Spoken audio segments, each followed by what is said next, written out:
आप सभी को एमएस सर का जोहार। झारखंड शिक्षक पात्रता परीक्षा, जिसे अंग्रेजी में हम लोग शॉर्ट में जेटेट कहते हैं, जेटेट एग्ज़ाम 2024 का इंतज़ार कर रहे विद्यार्थियों के लिए एक बड़ी खुशखबरी है। और वो ये कि झारखंड अधिविद्य परिषद रांची ने जेटेट एग्ज़ाम 2024 के आवेदन के लिए नोटिफिकेशन जारी कर दिया है। आप यहाँ पे देख सकते हैं, जैक ने आज ही जेटेट एग्ज़ाम 2024 के आवेदन के लिए डेट अनाउंस कर दिया है, विज्ञप्ति जारी कर दी है। आप यहाँ पे विस्तार से इसका नोटिफिकेशन पढ़ सकते हैं।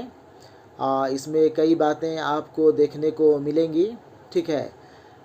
सबसे पहले यहाँ पे दिया हुआ है वांछित अर्हता एवं योग्यता। ये आपको पता ही होना चाहिए, आप एक एलिजिबल कैंडिडेट हैं या नहीं हैं जेटेट के लिए, वो आपको बेहतर पता होगा। यहाँ पे मैं उसके बारे में डिटेल से बात करना बेहतर नहीं समझता हूँ। आपको अभी फॉर्म भरने से पहले सबसे पहले ये करना है, अगर आप झारखंड के वासी हैं, झारखंड के मूल निवासी हैं, तो सबसे पहले आप अपना आवासीय प्रमाण पत्र बनवा लें। अगर आपके पास अब तक आवासीय प्रमाण पत्र नहीं बना हुआ है तो आपको चाहिए कि सबसे पहले आप अपना आवासीय प्रमाण पत्र, और अगर किसी कैटेगरी से बिलोंग करते हैं, आप अगर SC ST BC कैटेगरी के अंतर्गत आते हैं, तो उसके लिए भी आप अपना जाति प्रमाण पत्र जितना जल्द हो सके बनवा लें।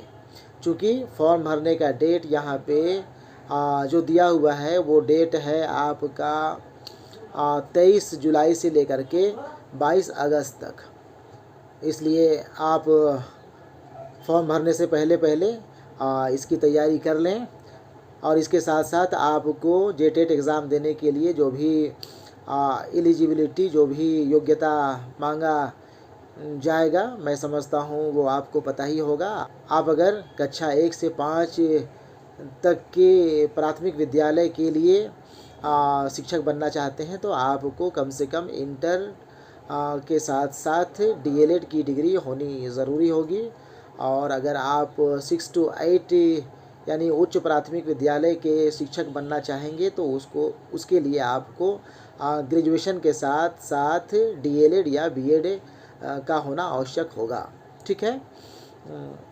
उसके बाद यहाँ पे और कई चीज़ें दी हुई है। आपका एग्ज़ाम प्राथमिक कक्षा के लिए कितने घंटे का होगा, उच्च प्राथमिक के लिए कितने घंटे का होगा, ये यहाँ पे आप देख सकते हैं, पढ़ सकते हैं। इसके बारे में अलग से बातचीत आप लोगों के साथ डिटेल से की जाएगी। आपको सिलेबस भी बतलाया जाएगा। लेकिन फॉर्म भरने से पहले आज मैं ख़ास करके आप लोगों को यही बतलाने के लिए हाज़िर हुआ हूँ कि आप अगर योग्य हैं, आप अगर क्राइटेरिया फुलफ़िल करते हैं जेटेट एग्ज़ाम देने का, तो आपको चाहिए कि आप सबसे पहले जो भी डॉक्यूमेंट्स फॉर्म भरने के लिए ज़रूरी होगा उसे तैयार कर लें, ताकि आपको फॉर्म भरने में किसी तरह की कोई परेशानी, कोई दिक्कत नहीं होगी, ठीक है। अलग से डिटेल से इसके ऊपर बातचीत हम करेंगे कि परीक्षा में उत्तीर्ण होने के लिए कितना परसेंटेज, कितना मार्क्स आपको लाना चाहिए होगा, ठीक है। वो आप यहाँ भी नोटिफिकेशन में देख सकते हैं।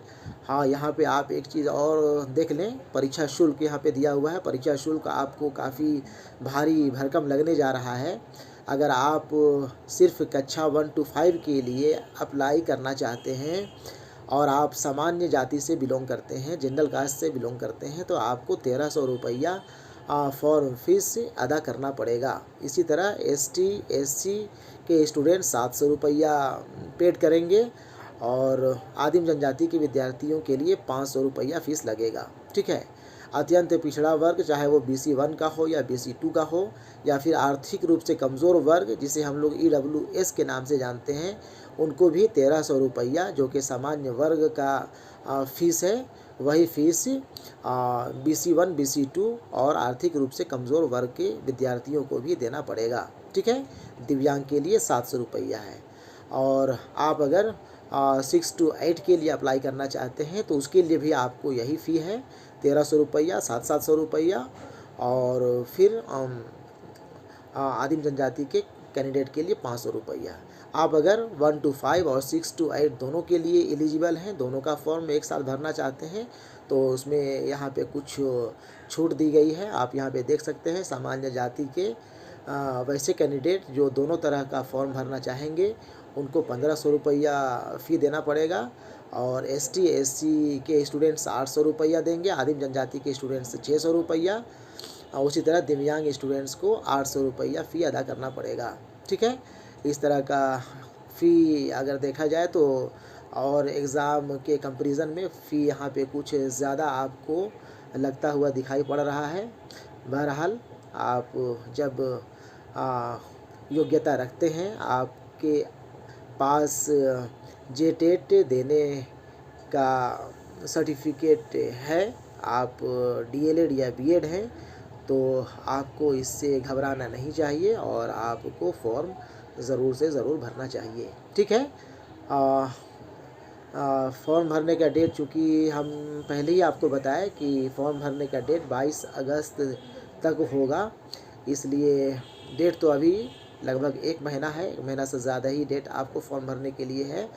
लेकिन एग्ज़ाम के लिए शायद इतना लंबा टाइम आपको नहीं मिलेगा। अगर 22 अगस्त तक फॉर्म भरवाया जा रहा है तो आप यह मान के चलें कि सितंबर के महीने में, सितंबर 15 से पहले या फिर सितंबर 15 के बाद भी हो सकता है, लेकिन 30 सितंबर के पहले तक आप यह मान के चलें कि आपका एग्ज़ाम अगर बिल्कुल अनुकूल परिस्थिति रहा, सब कुछ ठीक ठाक रहा, तो सितंबर के महीने में आपका JTET का एग्ज़ाम हो जाएगा। इसलिए आप फॉर्म भरने के साथ साथ ही JTET की तैयारी सिलेबस देख करके वो शुरू कर सकते हैं। ठीक है, ठीक है, जो मुझसे हो सकेगा, जहाँ तक मैं आपको गाइड कर सकूँगा, आपको गाइड करने की कोशिश करूँगा। आप मेरे चैनल से अगर नहीं जुड़े हैं तो आप मेरे चैनल को सब्सक्राइब कर लेंगे, ताकि आपको JTET या और दूसरे कॉम्पिटिटिव एग्ज़ाम के बारे में टाइम टू टाइम जानकारी दी जा सके। ठीक है, बहुत ज़्यादा ना बोलते हुए मैं अपनी बात को ख़त्म करता हूँ। धन्यवाद।